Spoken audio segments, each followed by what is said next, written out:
강태산 회장님의 유언대로 최선영은 강산그룹의 지분을 가지게 될 것입니다. 저는 그냥 상인일 뿐인데 제가 왜? 선영은 이 상황이 도무지 이해가 가지 않았다. 2024년 11월 서울 서초동의 한 고급 로펌. 회의실 문이 열리고 강산그룹 일가가 들어섰습니다. 이서진 63세. 강태산 회장의 재혼한 아내이자 지난 30년간 그룹의 실질적인 권력자였습니다. 그녀의 얼굴에는 자신감이 넘쳤습니다. 오늘 남편의 유산이 공식적으로 자신과 자녀들에게 넘어올 것이기 때문입니다. 그녀의 아들 강민준 38세. 강산그룹 상무이자 차기 회장 후보.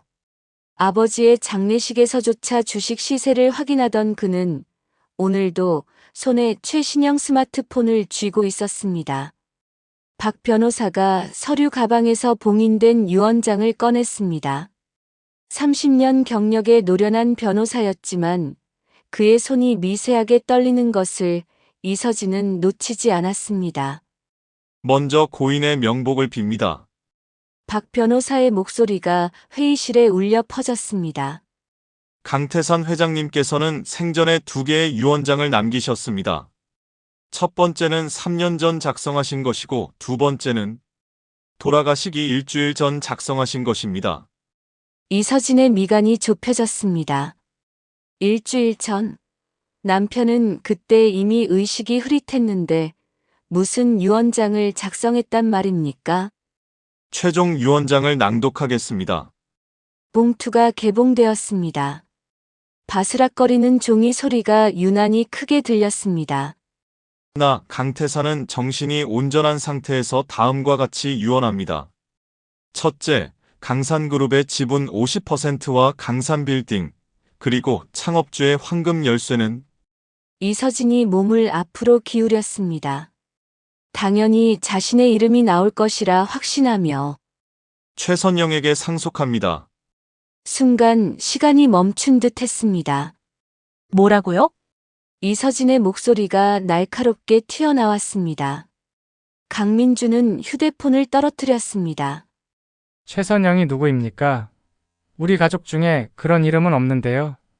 박 변호사는 침착하게 다음 장을 넘겼습니다.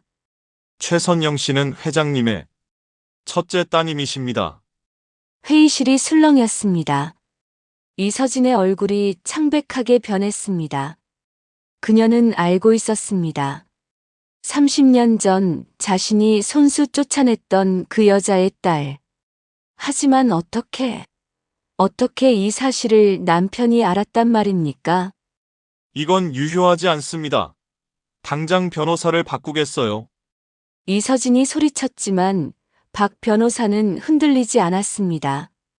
유언장은 공증을 거쳤고 회장님의 정신 상태 또한 의료진의 확인을 받았습니다. 법적으로 완벽하게 유효합니다.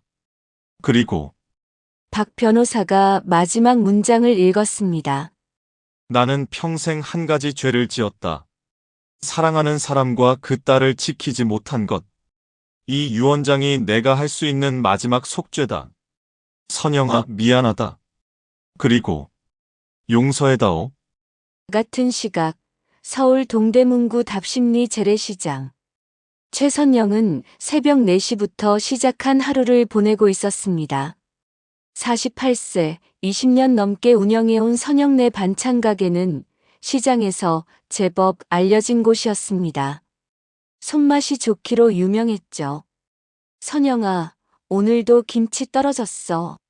2통만 더 줘. 옆 가게 아주머니가 소리쳤습니다. 선영은 땀을 닦으며 웃었습니다. 알았어요, 언니. 지금 가져다 드릴게요. 평범한 하루였습니다. 새벽에 일어나 재료를 다듬고 양념을 만들고 반찬을 포장하고 점심때가 되면 허리가 끊어질 듯 아팠지만 손님들의 맛있어요 라는 말 한마디에 피로가 사라지곤 했습니다. 오후 2시 손님이 뜸해질 무렵 선영의 낡은 휴대폰이 울렸습니다. 화면에는 알 수 없는 번호로 서울 시내 번호가 떠 있었습니다. 여보세요? 최선영 씨 맞으십니까? 저는 법무법인 정도의 박재민 변호사입니다. 강태산 회장님의 유언 집행을 담당하고 있습니다. 선영은 코웃음을 쳤습니다. 또 보이스피싱이군요. 요즘 수법도 참 다양합니다. 저 바쁜데요.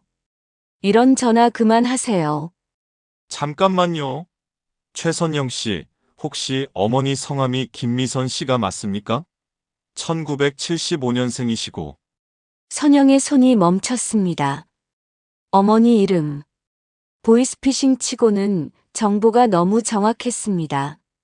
어떻게 우리 엄마 이름을 알아요? 직접 뵙고 말씀드려야 할 것 같습니다. 내일 오전 10시 서초동 사무실로 와주실 수 있겠습니까? 중요한 이야기입니다. 전화가 끊어졌습니다. 선영은 멍하니 휴대폰을 바라보았습니다. 가슴 한구석이 이상하게 두근거렸습니다. 그날 밤 선영은 좀처럼 잠을 이룰 수 없었습니다. 어머니 생각이 났습니다. 김미선. 선영이 10살이던 1986년 어느 날 갑자기 사라진 어머니. 아침에 학교에 갔다가 돌아왔을 때 집에는 아무도 없었습니다. 어머니의 옷도 신발도 심지어 사진까지 모두 사라져 있었습니다. 이웃 아주머니가 선영을 키웠습니다. 내 엄마는 어쩔 수 없는 사정이 있었나 보다라는 말만 반복했습니다. 선영은 어린 나이에 버림받았다는 것을 깨달았습니다. 하지만 이상했습니다. 어머니는 전날 밤까지도 선영의 머리를 쓰다듬으며 우리 딸 사랑해라고 말했습니다. 어머니의 손은 따뜻했고 눈빛은 다정했습니다. 그런 사람이 아무 말도 없이 사라질 리 없었습니다. 선영은 이불을 뒤집어 쓰고 중얼거렸습니다. 엄마, 어디 계세요? 다음 날 오전 선영은 작업복 대신 제일 좋은 옷을 꺼내 입었습니다. 10년 전에 산 검은색 정장. 소매가 약간 짧아진 것 같았지만 다른 옷이 없었습니다. 지하철을 3번 갈아타고 서초역에 도착했습니다. 고층 빌딩들이 하늘을 찌를 듯 솟아 있었습니다. 이곳은 선영의 세계와는 너무 다른 곳이었습니다. 법무법인 정도는 38층에 있었습니다. 유리로 된 문, 대리석 바닥, 세련된 리셉션 데스크. 선영은 주눅이 들었습니다. 최선영 씨 맞으십니까? 이쪽으로 오시죠. 박 변호사가 나타났습니다. 50대 중반의 온화한 인상. 그는 선영을 개인 상담실로 안내했습니다. 앉으시죠. 커피 드릴까요? 아니요, 괜찮습니다. 그래서 무슨 일인가요? 박 변호사는 서류 가방에서 두꺼운 파일을 꺼냈습니다. 먼저 이것부터 보시죠. 최선영 씨의 출생증명서입니다. 선영이 서류를 받아들었습니다. 낡은 종이. 1976년 3월 15일생. 어머니 김미선. 그리고 아버지란에 빈칸이 아니라 이름이 적혀 있었습니다. 강태산. 이게 무슨 뜻인가요? 최선영 씨, 당신은 강산그룹 창업주 강태산 회장의 친딸입니다. 선영은 웃음이 나왔습니다. 말도 안 되는 소리였습니다. 제가 재벌 딸이라고요? 변호사님, 저 지금 답심리 시장에서 반찬 장사하는 사람이에요. TV에서나 보던 재벌이랑 무슨 상관이. 회장님이 돌아가시기 전 당신에게 유산을 남기셨습니다. 강산그룹 지분 50%, 강산빌딩, 그리고 박 변호사가 잠시 말을 멈췄습니다. 창업주의 황금 열쇠입니다. 황금 열쇠요? 회장실에 있는 금고의 열쇠입니다. 누구도 그 안에 뭐가 있는지 모릅니다. 하지만 회장님은 그 열쇠를 당신에게 남기셨습니다. 선영의 머릿속이 복잡해졌습니다. 재벌 딸, 유산, 황금 열쇠, 모든 게 비현실적이었습니다. 저는 유산 같은 거 필요 없어요. 선영의 목소리가 떨렸습니다. 그냥 알고 싶어요. 우리 엄마가 30년 전에 왜 갑자기 사라졌는지, 엄마가 정말 날 버린 건지. 박 변호사의 표정이 침통해졌습니다. 그 이야기를 하려면 30년 전으로 거슬러 올라가야 합니다. 1985년 강태사는 이제 막 사업을 시작한 청년이었습니다. 작은 섬유 공장 하나로 시작한 그는 야심만만했습니다. 그해 봄, 동대문 시장에서 원단을 사러 갔다가 김미선을 만났습니다. 시장 상인의 딸이었던 미선은 밝고 당찬 성격으로 태산의 마음을 사로잡았습니다. 둘은 사랑에 빠졌습니다. 신분의 차이 따위는 중요하지 않았습니다. 1976년 선영이 태어났습니다. 태산은 세상에서 가장 행복한 아버지였습니다. 하지만 문제가 생겼습니다. 태산의 사업이 급성장하면서 투자자들이 들어왔습니다. 그중 한 명이 대기업 회장의 딸 이서진이었습니다. 이서진은 태산에게 한눈에 반했습니다. 그리고 김미선의 존재를 알게 되었죠. 이서진은 교활했습니다. 그녀는 미선을 만나 거액의 돈을 제시했습니다. 당신 때문에 태산 씨의 사업이 망할 수도 있어요. 투자자들이 시장 상인과 결혼한 사람에게 돈을 맡기겠어요? 미선은 거절했습니다. 하지만 이서진은 물러서지 않았습니다. 1986년 어느 날 이서진은 더 악랄한 수를 썼습니다. 회사 자금 3억 원이 사라졌습니다. 그리고 모든 증거가 미선을 가리켰습니다. 미선의 이름으로 만들어진 계좌, 미선의 서명이 된 문서들, 모두 조작이었습니다. 하지만 태산은 믿지 못했습니다. 경찰이 출동했고 미선은 도망쳐야 했습니다. 선영아, 엄마가 꼭 돌아올게. 꼭. 미선이 마지막으로 선영을 안으며 속삭인 말이었습니다. 하지만 그녀는 돌아오지 못했습니다. 이서진이 손을 써서 미선이 영영 나타나지 못하게 만들었습니다. 태산은 미선을 배신자로 믿었고 이서진과 재혼했습니다. 하지만 그는 평생 후회했습니다. 나중에야 진실을 알았지만 이미 모든 것이 늦었습니다. 그래서 회장님은 마지막까지 당신을 찾으셨습니다. 하지만 당신의 행방을 아는 사람은 이서진 여사뿐이었죠. 그녀가 철저히 숨겼습니다. 박 변호사가 말을 마쳤습니다. 선영은 눈물을 흘리고 있었습니다. 30년간 품었던 의문이 풀렸습니다. 어머니는 자신을 버린 게 아니었습니다. 어머니는 쫓겨난 것이었습니다. 엄마는 지금 어디 계세요? 박 변호사가 고개를 숙였습니다. 10년 전에 돌아가셨습니다. 병원비도 없이 홀로 돌아가셨습니다. 선영의 가슴이 무너졌습니다. 3일 후 선영의 가게에 검은색 대형 세단이 멈춰섰습니다. 시장 사람들이 수군거렸습니다. 차에서 내린 사람은 명품 핸드백을 든 우아한 노년의 여성 이서진이었습니다. 그녀는 시장 바닥을 혐오스러운 눈으로 바라보며 선영의 가게로 걸어왔습니다. 당신이 최선영? 차갑고 거만한 목소리였습니다. 네. 누구세요? 이서진. 강태산의 아내야. 아, 미안. 전 아내라고 해야 하나? 어쨌든 강산그룹의 실질적인 주인이지. 이서진은 가게를 둘러보았습니다. 낡은 김치통, 기름때 묻은 앞치마, 삐걱거리는 진열대. 이런 데서 평생 살았구나. 딱하네. 선영은 참았습니다. 이 여자가 바로 어머니를 쫓아낸 장본인이었습니다. 무슨 일로 오셨어요? 간단해. 유산 상속을 포기해. 이서진이 수표책을 꺼냈습니다. 50억. 시장 상인이 평생 벌어도 못 볼 돈이지. 이거 받고 조용히 사라져. 그럼 모두가 행복해. 선영은 수표를 보지도 않았습니다. 싫어요. 뭐, 전 돈이 필요한 게 아니에요.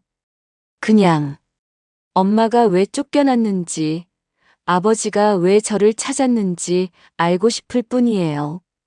이서진의 얼굴이 일그러졌습니다. 감히 내가? 시장 상인 따위가 재벌가에 발을 들이겠다고? 웃기지 마. 너 같은 건 평생 여기서 반찬이나 팔아야 어울려. 나가주세요. 선영의 목소리는 떨리지 않았습니다. 제 가게에서 나가주세요. 당신은 환영받지 못해요. 이서진은 비웃으며 돌아섰습니다. 후회할 거야. 내가 누군지 모르니까 이런 소리를 하는 거야. 곧 알게 될 거야. 내 손에 뭐가 있는지. 검은 세단이 사라졌습니다. 시장 사람들이 선영에게 몰려왔습니다. 선영아, 저 여자 누구야? 왜 수표를 거절한 거야? 50억이면. 선영은 쓴웃음을 지었습니다. 그들은 몰랐습니다. 이 싸움이 얼마나 외롭고 힘든지. 일주일 후 모든 신문의 일면에 선영의 얼굴이 실렸습니다. 강산그룹 회장의 숨겨진 딸, DNA 검사 요구, 시장 상인, 재벌 유산 노린다. 30년 만에 나타난 친딸, 진짜일까 가짜일까? 이서진이 언론을 동원한 것이었습니다. 그녀는 기자회견까지 열었습니다. 저희 가족은 매우 혼란스럽습니다. 회장님이 돌아가시고 나서 갑자기 나타난 사람이 자신이 딸이라고 주장합니다. DNA 검사를 통해 확실히 밝혀야 합니다. 선영은 괴로웠습니다. 시장 사람들도 이제 이상한 눈으로 그녀를 보았습니다. 손님도 줄었습니다. 저 사람, 돈 때문에 거짓말하는 거 아니야? 라는 소문이 돌았습니다. 하지만 선영은 물러서지 않았습니다. DNA 검사에 동의했습니다. 검사 결과가 나오기까지 2주.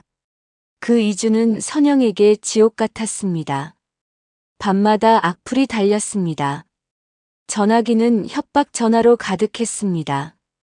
그리고 드디어 결과 발표일. 박 변호사가 로펌에서 공식 발표를 했습니다. DNA 검사 결과 99.99% 일치. 최선영 씨는 강태산 회장의 친딸이 확실합니다. 방송국 카메라가 일제히 선영을 향했습니다. 하지만 선영은 기뻐하지 않았습니다. 이것은 시작일 뿐이었습니다. DNA 결과 발표 후 선영은 강산그룹 본사를 처음 방문했습니다. 63층 빌딩. 로비에 들어서자 모든 직원이 선영을 쳐다보았습니다.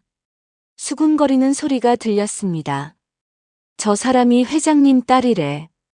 시장에서 반찬 팔던 사람이. 믿을 수가 없어. 선영은 고개를 들고 걸었습니다. 떨리지 않는 척했습니다. 최상층 회장실. 30년간 강태산이 일했던 공간. 넓은 책상, 가죽 소파, 그리고 벽 한쪽에 있는 거대한 금고. 박 변호사가 설명했습니다. 저 금고를 여는 열쇠가 바로 황금 열쇠입니다. 회장님은 생전에 단 한 번도 저 금고를 여신 적이 없습니다. 그리고 열쇠는 30년 전 어머니와 함께 사라졌습니다. 엄마가 열쇠를 가지고 계셨다고요?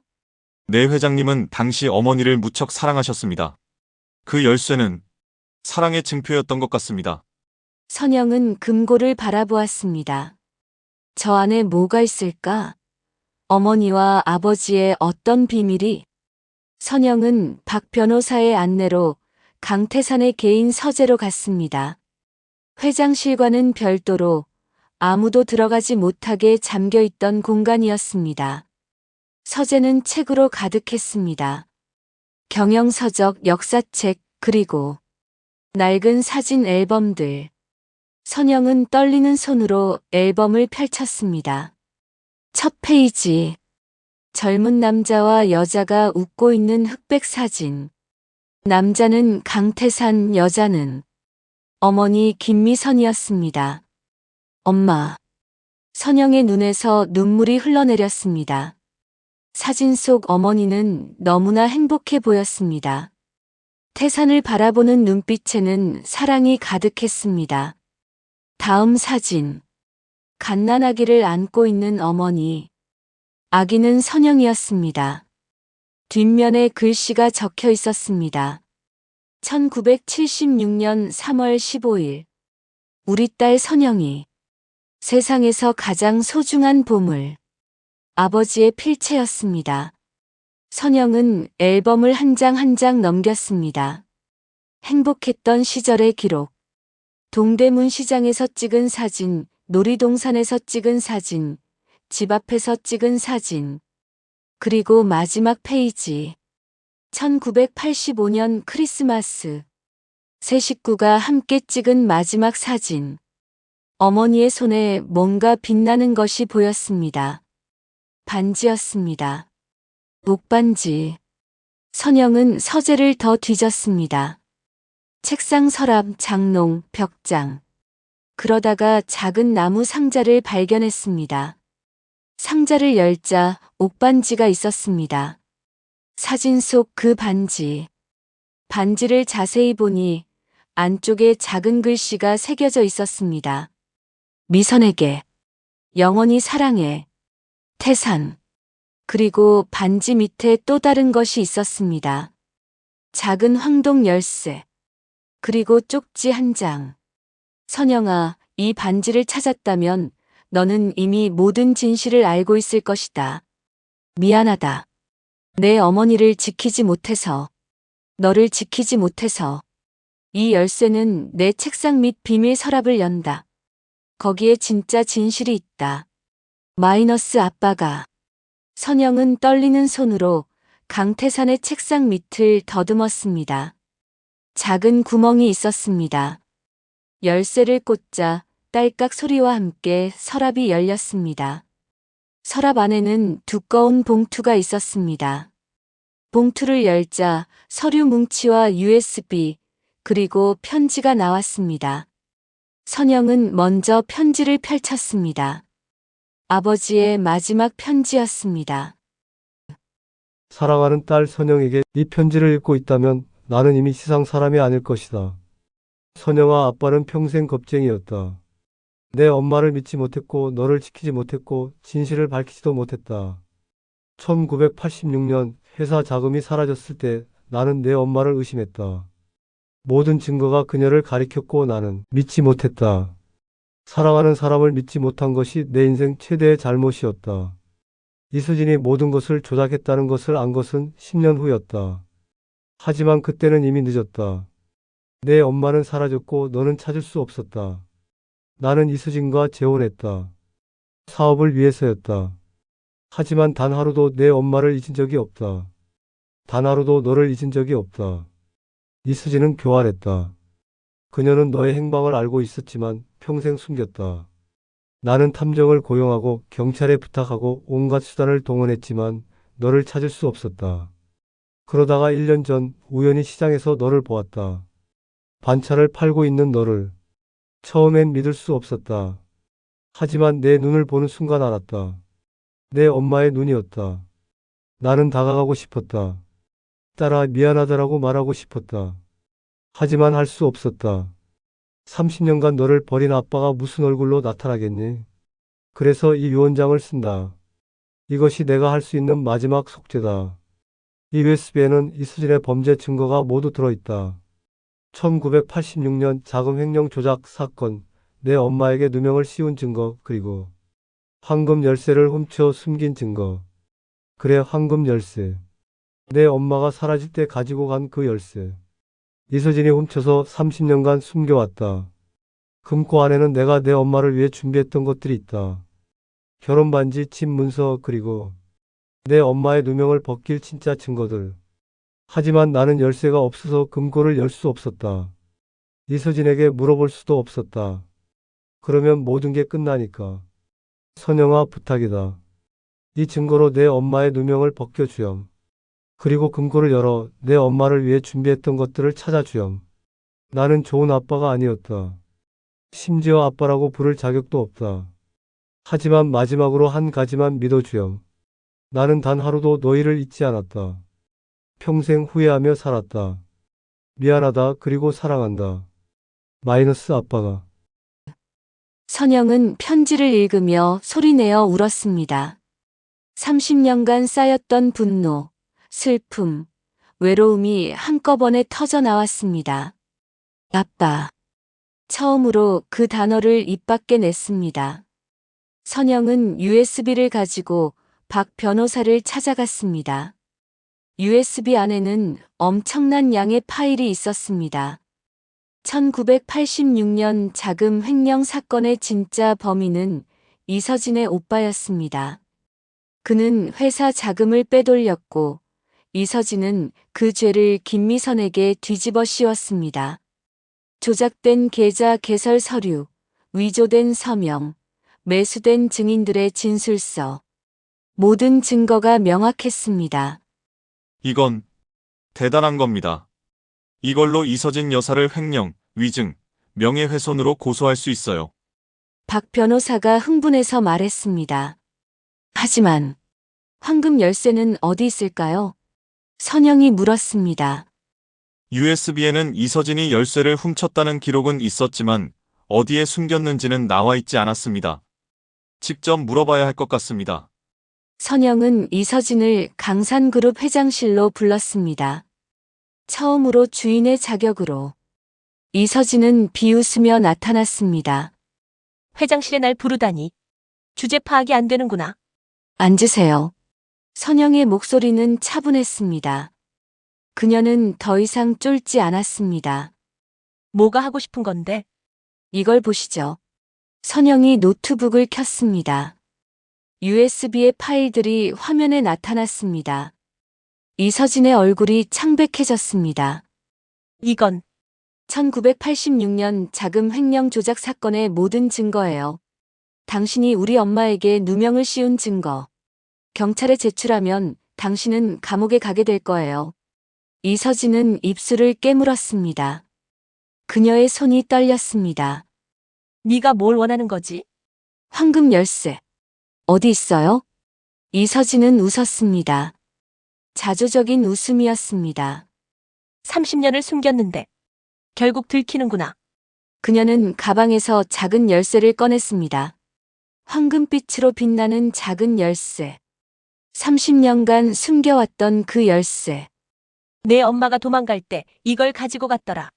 난 그걸 빼앗았어. 그리고 숨겼지. 이 열쇠만 있으면 내가 강산그룹의 진짜 주인이 될 수 있을 거라고 생각했으니까. 왜 그랬어요? 왜 우리 엄마를 그렇게 괴롭혔어요? 이서진의 눈에 눈물이 고였습니다. 사랑했으니까. 강태산을. 내가 그를 사랑했는데 그는 내 엄마만 봤어. 시장 상인 따위를. 나보다 더 사랑했어. 그게 너무 분했어. 선영은 안타까웠습니다. 이 여자도 불행했던 것입니다. 사랑받지 못한 아내로 30년을 살았으니까. 하지만 당신은 잘못했어요. 우리 엄마는 아무 죄도 없었어요. 그냥 사랑했을 뿐인데 당신 때문에 평생 도망자로 살다가 죽었어요. 이서진은 고개를 숙였습니다. 미안하다고 해도 소용없겠지. 네, 소용없어요. 선영이 열쇠를 받아들었습니다. 하지만 경찰에 신고는 안 할게요. 대신 강산그룹에서 떠나세요. 당신이 가진 지분도 모두 포기하시고요. 그렇게 하지. 이서진이 일어섰습니다. 마지막으로 회장실을 돌아보고 문을 나섰습니다. 그녀의 뒷모습은 쓸쓸했습니다. 선영은 떨리는 손으로 황금 열쇠를 금고에 꽂았습니다. 박 변호사와 몇몇 직원들이 지켜보는 가운데 찰칵 30년 만에 금고가 열렸습니다. 금고 안에는 먼지 쌓인 상자들이 있었습니다. 선영은 하나씩 꺼냈습니다. 첫 번째 상자. 다이아몬드 반지. 결혼 반지였습니다. 미선에게 평생 함께하자. 태산이라는 각인이 있었습니다. 두 번째 상자. 집 문서. 강남의 큰 집. 아버지가 어머니를 위해 준비했던 집. 세 번째 상자. 두꺼운 서류 뭉치. 김미선의 무죄를 증명하는 원본 증거들. 은행 거래 내역, 목격자 진술. 진짜 범인의 자백서. 아버지는 진작에 진실을 알고 있었던 것입니다. 하지만 이서진의 협박 때문에 공개하지 못했던 것입니다. 그리고 마지막 상자. 선영은 뚜껑을 열었습니다. 편지 다발이었습니다. 수백 통의 편지. 모두 선영에게라고 시작하는 편지들. 선영은 떨리는 손으로 한 통을 펼쳤습니다. 1987년 3월 15일. 선영아, 오늘은 내 생일이구나. 11살. 벌써 이렇게 컸을까? 아빠는 내가 어떻게 자랐는지 모른다. 키는 얼마나 컸는지, 좋아하는 게 뭔지, 친구는 많은지. 미안하다. 생일 축하한다. 사랑한다. 마이너스 마이너스 마이너스. 1995년 3월 15일. 선영아, 20살이 되었구나. 대학에 들어갔을까? 어떤 꿈을 가지고 있을까? 아빠는 매일 시장을 돌아다니며 너를 찾는다. 혹시 내가 엄마처럼 시장에서 일하고 있을까 싶어서. 오늘도 못 찾았다. 하지만 포기하지 않을 거야. 마이너스 마이너스 마이너스. 2020년 3월 15일. 선영아, 44살. 이제 중년이구나. 아빠도 이제 늙었다. 병원에서 시한부 선고를 받았다. 너를 찾지 못한 채 죽는 것이 가장 후회된다. 하지만 이 편지들을 남긴다. 언젠가 내가 찾을 수 있도록. 사랑한다, 내 딸. 마이너스 마이너스 마이너스. 선영은 편지를 읽으며 울었습니다. 아버지는 매년 그녀의 생일마다 편지를 썼던 것입니다. 만날 수 없어도 사랑한다고, 미안하다고. 6개월 후. 선영은 강산그룹의 새 회장으로 취임했습니다. 하지만 그녀는 변하지 않았습니다. 여전히 검소한 옷을 입고 직원 식당에서 밥을 먹었습니다. 그녀는 그룹의 방향을 바꿨습니다. 이익 추구보다는 윤리 경영, 직원 복지, 사회공헌에 집중했습니다. 그리고 시장 상인 출신 직원들을 대거 채용했습니다. 저는 시장에서 배웠습니다. 진짜 중요한 건 얼마나 많이 버느냐가 아니라 얼마나 따뜻한 마음을 나누느냐라는 것을요. 취임 연설에서 선영이 말했습니다. 직원들이 박수를 쳤습니다. 그날 저녁 선영은 아버지의 묘소를 찾았습니다. 어머니의 묘소 옆에 나란히 있는 아버지의 묘. 선영은 옥반지와 황금 열쇠를 묘비 앞에 놓았습니다. 아빠, 엄마, 이제 편히 쉬세요. 제가 용서할게요. 바람이 불었습니다. 따뜻한 봄바람. 선영은 눈을 감았습니다. 어머니의 손길이 느껴지는 것 같았습니다. 그리고 선영은 웃었습니다. 처음으로 마음속 깊은 곳에서 우러나오는 진짜 웃음을. 그녀는 더 이상 버려진 딸이 아니었습니다. 사랑받았던 딸이었습니다. 그리고 이제 그 사랑을 세상에 나눠줄 어른이 되었습니다.